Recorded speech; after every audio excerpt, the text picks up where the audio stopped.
course of 90 minutes. So trust me, you're better off taking that all Như là in, 60 cái learning building everything trong about vòng the city, 90 phút and này, then tụi này talking đi all about 60 how cái cool it was building. on the phone later on tonight. But let's say we're underway, a phone call comes in, you have to answer it. Oh, there's Jimmy Arthur, birthday boy. Hey!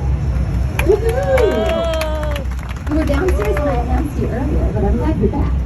If you have a phone call that you need to take while we're underway, or a private conversation that you'd like to have, we just ask that you take those to the rear of the lower level so they won't be disruptive to anyone trying to enjoy the entire trip.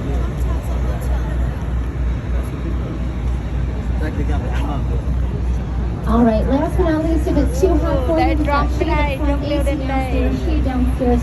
Don't stay in the sun if that's not where you want to be. You can move around as you'd like. But our first building is just next to us, and it's not going to move around. This is Trump International Hotel and Tower, done in 2009 by Adrian Smith, a Chicago local.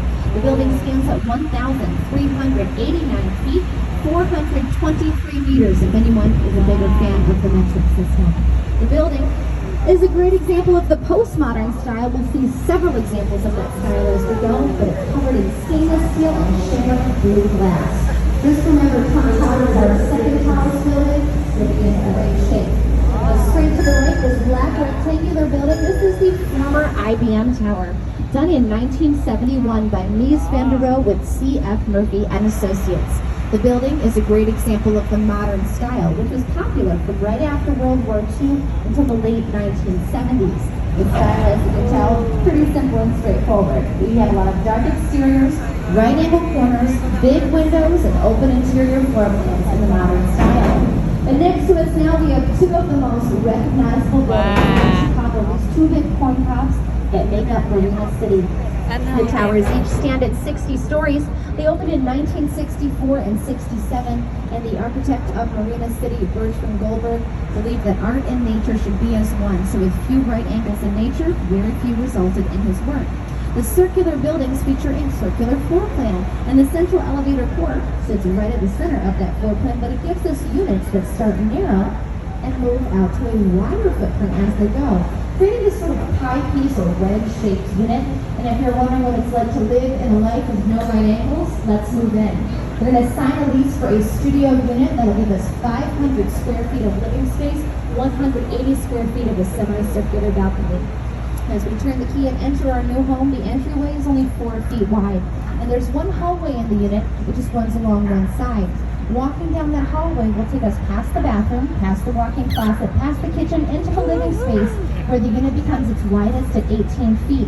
From there, we'll open a door, we'll step out onto the balcony, and we'll enjoy a 180-degree view of downtown. But as we clear this next bridge, let's travel back over 100 years in time to 1914. It was in that year that the Reed Murdoch Center by George Nimitz officially opened. The building was first used as a warehouse for Murdoch Foods, one of the largest wholesale grocers in the country at that time. And the building looks symmetrical, but it is not.